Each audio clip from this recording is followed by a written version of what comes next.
இது ஃபர்ஸ்ட் மலேசியாவின் செய்திகள் உங்களுக்காக.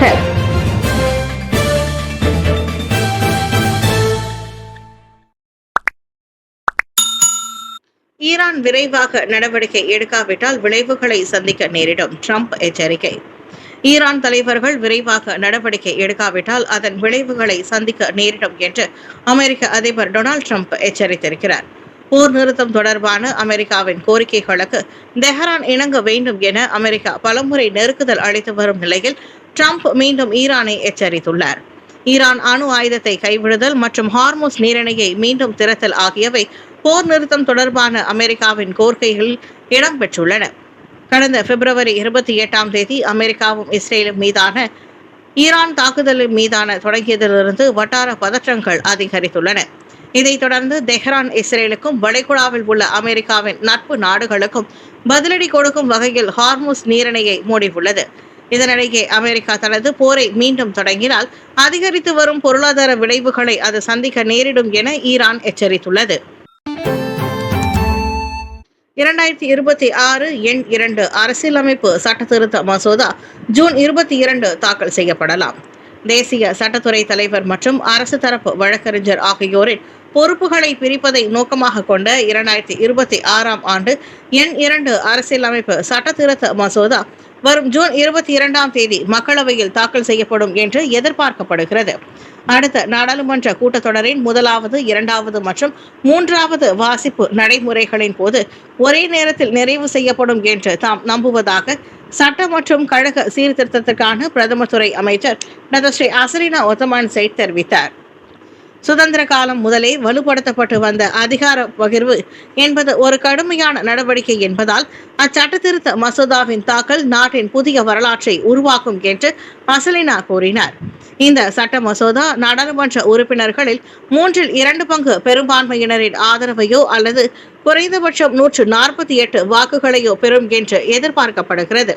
மேலும் இந்த சட்ட மசோதா மக்களவை சிறப்பு தேர்வு செயற்குழுவிற்கு பரிந்துரைக்கப்படுவதற்கு முன்னர் இருந்த சட்ட வரைவு திருத்தங்களுடன் ஒப்பிடும்போது தற்போதைய சட்ட வரைவு மிகவும் அண்மைய பதிப்பாகும். முத்ரா 22 கோடி ரிங்கிட் நிதியின் மூலம் 10,000 இந்திய தொழில் முனைவோர் பயனடையக்கூடும். 2026 ஆண்டு மூலதனம் மற்றும் பொருளாதார ஊக்குவிப்பு திட்டமான முத்ராவின் கீழ் இவ்வாண்டு இறுதிக்குள் ஒதுக்கப்படவிருக்கும் 22 கோடி ரிங்கிட் நிதியின் மூலம் சுமார் 10,000 இந்திய தொழில் முனைவோர் பயனடைவார்கள் என்று இலக்கிடப்பட்டுள்ளது. இதுவரை இத்திட்டத்தின் மூலம் 7 கோடி ரிங்கிட் நிதி ஒதுக்கீட்டில் சுமார் 2,000 தொழில் முனைவோர் பயனடைந்துள்ளதாக மலேசிய இந்திய வர்த்தக தொழிலியல் சங்கங்களின் சம்மேளனம் மைக்கி தலைவர் டாக்டர் ஸ்ரீ கோபாலகிருஷ்ணன் நாராயணசாமி தெரிவித்தார். அது மட்டுமின்றி வழங்கப்படும் நிதி உதவிகளை பெறுவதற்கு இன்னும் அதிகமான இந்திய சிறு குறு மற்றும் நடுத்தர தொழில் முனைவோருக்கு உதவும் வகையில் மைக்கி நாடு முழுவதும் தொடர்ச்சியான விளக்க கூட்டங்களை வழிநடத்த உள்ளதாக டாக்டர் ஸ்ரீ கோபாலகிருஷ்ணன் கூறினார். மேலும் இந்திய தொழில் முனைவோர் மற்றும் கூட்டுறவு மேம்பாட்டு அமைச்சிடமும் தங்கள் விண்ணப்பங்களை நேரடியாக சமர்ப்பிக்கலாம் என்று அவர் விவரித்தார். அதோடு சம்பந்தப்பட்ட நிதி நிறுவனங்களை தொழில் முனைவோர் நேரடியாகவும் தொடர்பு கொள்ளலாம் என்று அவர் கூறினார். தொழில் முனைவோர் மற்றும் கூட்டுறவு மேம்பாட்டு அமைச்சின் வியூக முன்னெடுப்பாக இந்த முத்ரா திட்டம் அமைந்துள்ளது. கிளந்தானில் கொலை வழக்கு 100 விழுக்காடு அதிகரிப்பு. கடந்த ஆண்டு இதே காலகட்டத்துடன் ஒப்பிடும்போது இவ்வாண்டின் முதல் 4 மாதங்களில் கிளந்தான் மாநிலத்தில் கொலை வழக்குகள் 100 விழுக்காடு அதிகரித்துள்ளன. கடந்த ஆண்டு அக்காலகட்டத்தில் ஒரே ஒரு கொலை வழக்கு மட்டுமே பதிவான நிலையில் இதுவரை 5 கொலை வழக்குகள் பதிவாகி இருப்பது அக்குற்றம் முன்கூட்டியே கணிப்பதற்கும் தடுப்பதற்கும் கடினமான ஒன்றாக சித்தரிக்கப்படுவதாக கிளந்தான் போலீஸ் தலைவர் டாக்டர் முகமது யூசுப் மமாட் வருத்தம் தெரிவித்தார்.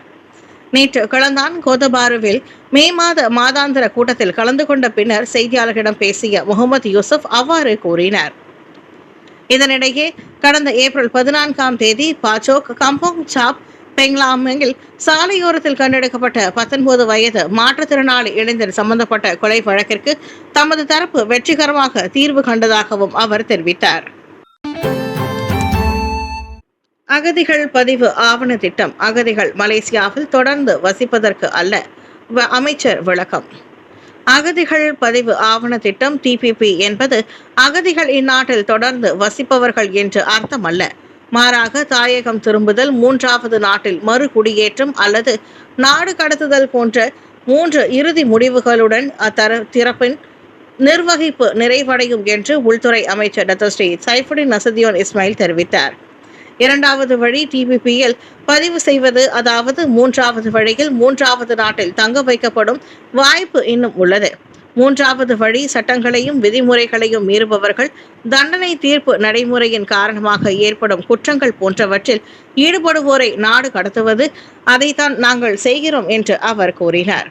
நாட்டில் அகதிகள் மற்றும் புகலிடம் தேடுவோரின் நிர்வகிப்பு மேலும் கட்டமைத்து திட்டமிட்டு மனிதாபிமானதாகவும் இருப்பதை உறுதி செய்ய ஜனவரி 1ஆம் தேதி அதிகாரப்பூர்வமாக தொடங்கிய இந்த முன்னோடி திட்டம் தேசிய பாதுகாப்பு மன்றத்தின் 23ஆம் எண் நெறிமுறைக்கு இணங்க செயல்படுத்தப்பட்டுள்ளதாக சைஃபுதீன் தெரிவித்தார்.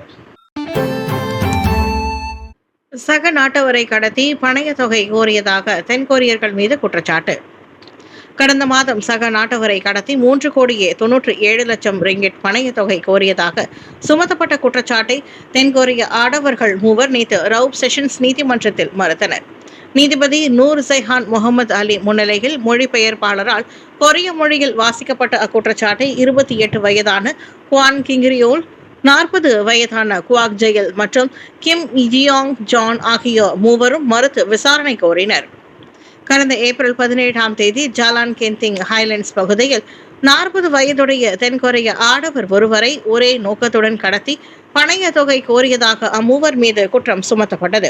குற்றம் நிரூபிக்கப்பட்டால் குறைந்தபட்சம் 30 ஆண்டுகள், அதிகபட்சம் 40 ஆண்டுகள் சிறை தண்டனை விதிக்க வகை செய்யும் 1961ஆம் ஆண்டு கடத்தல் சட்டம் 374 செக்ஷன் 3(1) கீழ் இவ்வழக்கு விசாரிக்கப்படுகிறது. குற்றம் சாட்டப்பட்ட 3 ஜாமீன் வழங்கப்படாத நிலையில் ஆவண சமர்ப்பிப்பிற்காக இவ்வழக்கின் மறு செவிமடுப்பு வரும் ஜூன் 29ஆம் தேதிக்கு நீதிமன்றம் ஒத்திவைத்தது. சிறார்கள் மீதான பாலியல் வன்கொடுமை உள்ளடக்கங்கள் கட்டுப்படுத்துவதற்கான நெறிமுறை இறுதி செய்யப்பட்டு வருகிறது. சிறார்கள் மீதான பாலியல் வன்கொடுமை தொடர்பான உள்ளடக்கங்கள் CSAM பரவுவதை கட்டுப்படுத்துவதற்கான பாதுகாப்பு நெறிமுறையை மலேசிய தொடர்பு மற்றும் பல்லுலக ஆணையம் MCMC இறுதி செய்து வரும் நிலையில் அவை இவ்வாண்டு ஜூன் மாதம் நடைமுறைப்படுத்தப்படும் என்று எதிர்பார்க்கப்படுகின்றது. இணைய பாதுகாப்பு சட்டம் ONSA-வின் கீழ் CSAM முன்னுரிமை அளிக்கப்படும் பிரிவாக கருதப்படுவதால் இணையதளங்கள் அவற்றை உடனடியாக அகற்ற வேண்டும் என்று பாதுகாப்பு விதிமுறை குறிப்பிட்டிருப்பதாக துணை அமைச்சர் தியோனி சிங் தெரிவித்தார். தற்போது MCMC நாங்கள் இன்னும் பாதுகாப்பு விதிமுறைகளை உள்ளடக்கி வருகிறோம். ஜூன் மாதத்தில் மிக விரைவில் நடைமுறைப்படுத்தப்படும். எனவே தீங்கு விளைவிக்கும் உள்ளடக்கங்கள் உடனடியாக அகற்றப்படுவதை உறுதி செய்வதற்கும் ஒவ்வொருவருக்கும் ஒவ்வொரு பயனருக்கும் பாதுகாப்பான ஒரு இலக்கவியல் உலகத்தை உருவாக்குவதற்கும் இந்த தளத்தை சிறந்த ஒத்துழைப்பை பெற முடியும் என்று நாங்கள் விரும்புகிறோம் என்றார் அவர். ரஃபிசி நிக் நஸ்மி 10 மில்லியன் ரிங்கிட் கட்சி பாண்ட் சர்ச்சை, PKR விளக்கம் மறுப்பு தொடர்கிறது. முன்னாள் PKR துணைத் தலைவர் டாக்டர் ஸ்ரீ ரபிசி ரம்லி மற்றும் முன்னாள் துணைத் தலைவர் நிக் நஸ்மி நிக் அகமது ஆகியோர் 10 மில்லியன் ரிங்கிட் மதிப்பிலான கட்சி பாண்டுக்கு இன்னும் கட்டுப்பட்டுள்ளதாக PKR தெரிவித்துள்ளது. PKR பொதுச் செயலாளர் டாக்டர் ஃபுசியா சாலே கூறுகையில், இருவரும் மலேசியன் யுனைடெட் பார்ட்டி என்ற கட்சியில் ஏற்கனவே இணைந்ததாக இணையதள ஆதாரங்கள் இருப்பதாக தெரிவித்துள்ளார். இதன் அடிப்படையில் அவர்கள் முதலில் கட்சி மாறியதாக கருதப்படலாம் என்றும் கூறினார். இதனால் கட்சி விதிகளின்படி அவர்கள் பாண்ட் உடன்படிக்கைக்கு இன்னும் உட்பட்டவர்களாக இருக்கலாம் என PKR விளக்கியுள்ளது. இது தொடர்பாக கட்சியின் சட்ட ஆலோசகர்கள் மேல் ஆய்வில் ஈடுபட்டுள்ளனர். மேலும் இந்த விவகாரம் இன்று நடைபெறவுள்ள PKR கூட்டத்தில் விவாதிக்கப்படும் என்றும் தேவையானால் அடுத்த கட்ட நடவடிக்கைகள் எடுக்கப்படும் என்றும் தெரிவிக்கப்பட்டுள்ளது. இதற்கிடையில் ரபிசி இந்த குற்றத்தை மறுத்துள்ளார். அவர் கூறுகையில், பாராளுமன்ற உறுப்பினர் பதவிகளை முதலில் காலி செய்ததால் கட்சி பாண்ட் பொருந்தாது என்றும் பாண்ட் விதி கட்சியை விட்டு வேறு கட்சிகள் சேரும்போது மட்டுமே அமலாகும் என்றும் அவர் விளக்கியுள்ளார். புதிய இராணுவ ஆட்சேர்ப்பில் விதிமுறைகள் தளர்வு, வயது உயர வரம்பில் மாற்றம். மலேசிய இராணுவ படை புதிய உறுப்பினர்களை அதிக அளவில் சேர்க்கும் நோக்கில் ஆட்சேர்ப்பு விதிமுறைகளில் தளர்வு வழங்கியுள்ளது. இராணுவ படை தளபதியான ஜெனரல் அசான் ஓத்மான் முகமது கூறுகையில் 27 வயதாக முன்பு இருந்த அதிகபட்ச வயது வரம்பு தற்போது 30ஆக உயர்த்தப்பட்டுள்ளது. மேலும் கண்ணாடி அணிபவர்களும் இனி சேர அனுமதிக்கப்படுவார்கள் என்று தெரிவித்தார். ஒருவேளை முன்பு 162 சென்டிமீட்டராக இருந்த குறைந்தபட்ச உயரம் தற்போது 157 சென்டிமீட்டராக குறைக்கப்பட்டுள்ளது. BMI அளவுகோலும் சேவை பிரிவுக்கு ஏற்ப 18 முதல் 27.9 வரை நிர்ணயிக்கப்பட்டுள்ளது. இந்த தளர்வுகளால் ஒவ்வொரு தேர்விலும் 10 விழுக்காடு முதல் 20 விழுக்காடு வரை இளைஞர்கள் அதிகமாக பயிற்சிக்கு வருவதாக அவர் கூறினார்.